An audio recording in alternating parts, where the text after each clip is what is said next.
You weren't supposed to be here. At least that's what they whispered when she walked onto the range with a rifle slung across her back. The kind of whispers that curl at the edges of arrogance. Muttered half-laughs from men who believed skill had a look, a weight, a gender. She didn't correct them. She didn't even turn her head. She just walked steady, eyes down, as if she'd carried heavier burdens than stairs long before today, and maybe she had. Before we dive in, if you agree that real warriors prove themselves through action and not appearances, make sure to like and subscribe, because what happened on this range left even the most hardened seals in stunned silence.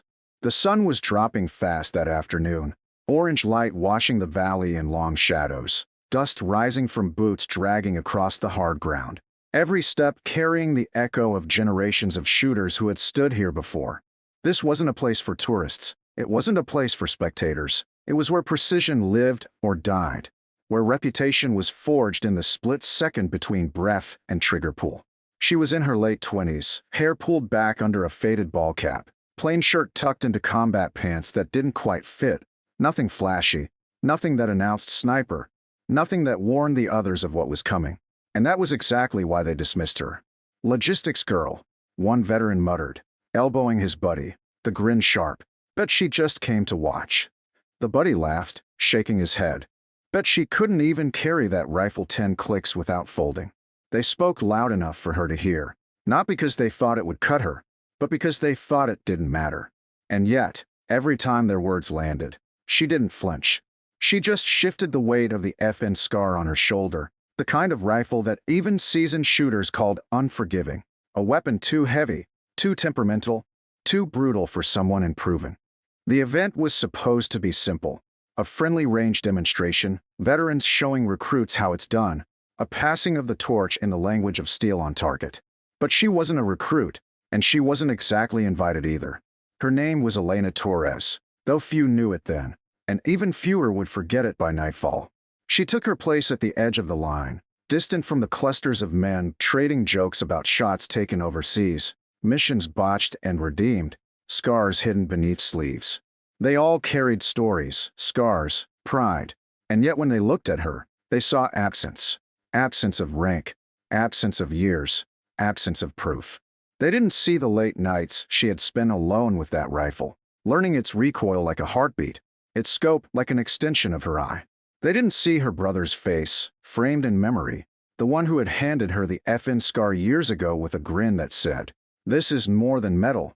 This is trust." He hadn't come home, and the rifle had remained, a silent heirloom she refused to dishonor. But none of that mattered here. What mattered here was that she looked small beside the giant rifles of men who had done this 100 times. Bet she flinches, one muttered. Bet she misses even paper. The laughter rippled, not cruel, but casual, the laughter of men certain they already knew the ending. Elena knelt, laid the FN scar on the bench, checked the chamber with slow precision, her hands steady as stone. Around her, the sun kept dropping, wind shifting, targets set in neat rows stretching from 300 meters out to a distant steel plate at 1200, a plate so far some had joked it was more myth than target. The veterans crowded closer, arms crossed, grins wide. One of them, a broad man with a grizzled jaw, leaned toward the others. "Watch this," he said, "this'll be quick." But what no one knew, not yet, was that Elena had trained her silence sharper than any bullet. She exhaled once, slow and steady, as if she was letting go of everything in her chest. Doubt, grief, weight, and in that breath, the whispers around her dimmed. She hadn't fired a single shot yet, but already something had shifted, something so small no one named it, but enough to make the laughter falter at the edges. Because sometimes respect doesn't announce itself, sometimes it waits, quiet, patient, steady, and then it arrives all at once like thunder rolling across the valley. And when Elena raised her eyes to the first target at 300 meters, she wasn't thinking of proving herself to them. She was thinking of him, the brother who had told her once, "Anyone can fire, but only a few can wait." The FN scar rested against her shoulder, the sun at her back, the air holding its breath. And though the veterans didn't know it yet, the moment she touched the trigger, their world would change. The first shot cracked through the still air like a verdict, sharp, final, undeniable. And when the target at 300 meters shuddered with a perfect center hit, A few of the veterans blinked as if their eyes had betrayed them, but Elena didn't smile, didn't gloat. She simply adjusted her breathing, her cheek pressed to the stock as though she had become part of the rifle itself. The whispers that had hovered like gnats around her began to thin, replaced with the uncomfortable silence of men, realizing they may have underestimated the wrong person. Yet one or two still chuckled nervously, insisting, "Lucky shot. Anyone can land one up close." And so she fired again, the second round kissing the first so closely that through the scope it looked like a single hole, and then again, a third, the grouping so impossibly tight that even the instructor, a sniper with 20 years in uniform, lowered his binoculars and frowned, not with disapproval, but with disbelief. Elena remained motionless, save for the subtle rhythm of her breathing, adjusting the FN scar as though the rifle was teaching her rather than the other way around. And when she shifted her sights to the 600-meter target, she didn't pause for drama, didn't wait for their approval. She simply let the shot break, smooth and inevitable, the steel plate ringing out with a resonant clang that rolled across the valley like a bell tolling for doubt itself. The laughter died completely now, replaced by mutters, then by silence. Even the dust seemed to hang heavier in the air, caught between disbelief and awe. Some crossed their arms tighter. Some shook their heads as though refusing to accept what their eyes confirmed, but the oldest SEAL among them, a man with silver at his temples and scars across his hands, whispered low enough that only the man beside him heard. "That's not luck. That's discipline." Still Elena said nothing. She moved on, her hands steady, her breath deliberate, the rifle bucking with each shot yet returning smoothly, as though recoil had never been her enemy but her partner. And at 900 meters the shot struck again, dead center, dead center, dead center, until the murmurs spread like wildfire. Who trained her? Where did she learn that? Some thought maybe she'd been coached by snipers they knew, others assumed it had to be staged, but when the targets were checked and confirmed, no one could deny the truth. Then came the challenge no one truly expected her to take, the steel plate at 1,200 meters. So far the heat shimmered in ways. So far even veterans joked it was for show, not for hitting. She adjusted her scope with the calm of someone who had done this 1,000 times in her mind, dialed windage, tilted for drop, her eyes narrowing as she steadied her breath. Around her, arms crossed, jaws tight, the men who had once laughed now watched with bated breath, half hoping she would miss, half fearing she wouldn't. The valley seemed to still. Even the insects went quiet. Elena inhaled once, deep, then released it slow, her body aligning with the rifle, her finger brushing the trigger with reverence.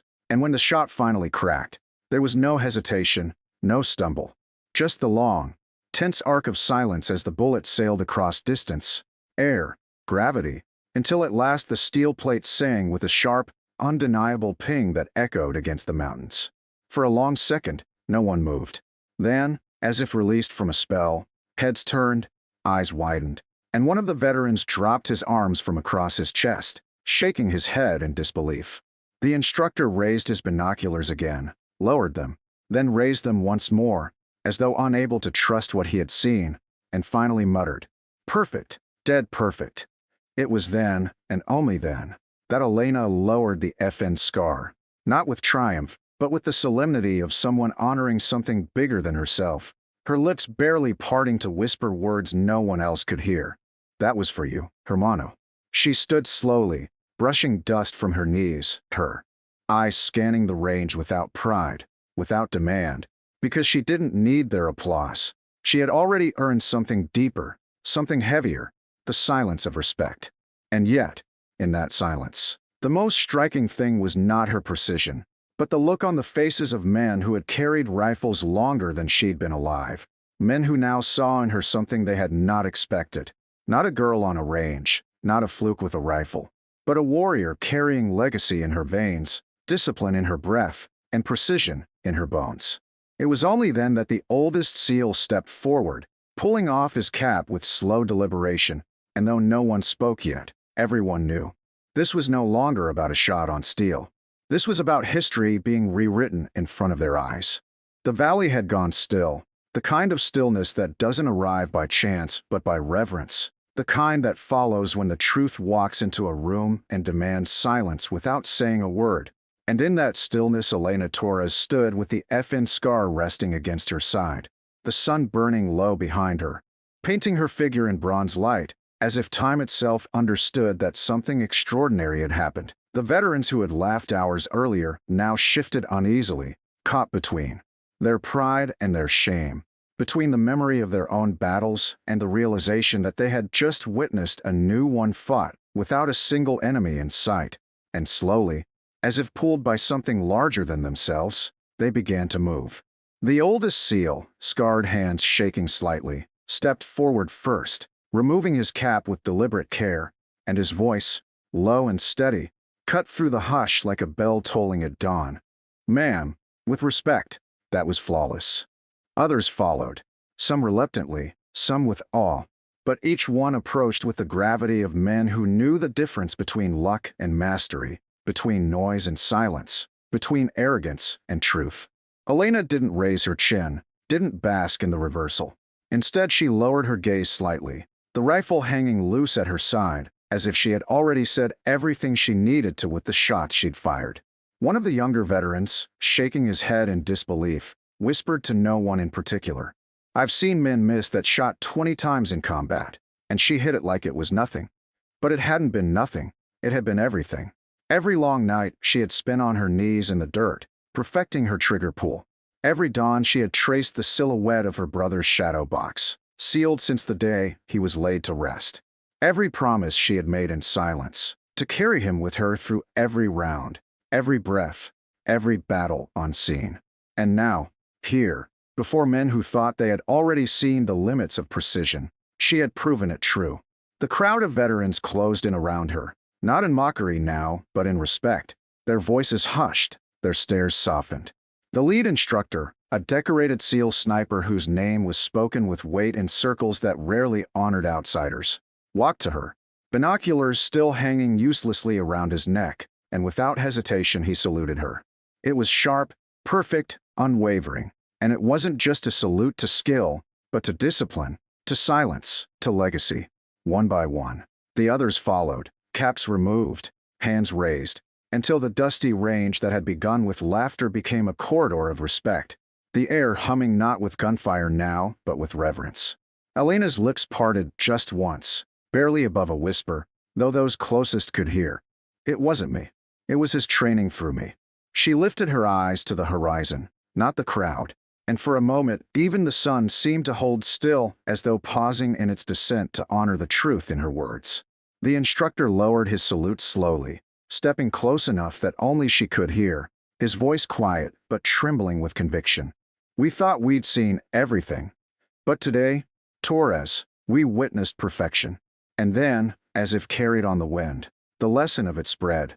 Not about a woman out shooting men, not about surprise or humiliation, but about humility, about the reminder that mastery doesn't announce itself. It arrives silent, patient, steady, and when it does, even the loudest rooms fall quiet.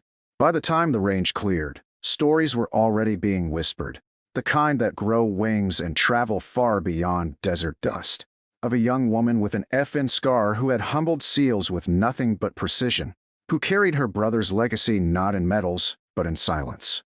And the narrator's voice closes over the fading light. They laughed until she fired. They doubted until the steel sang. And when the smoke cleared, even battle-hardened SEALs knew, respect is not given. It is earned, one shot at a time.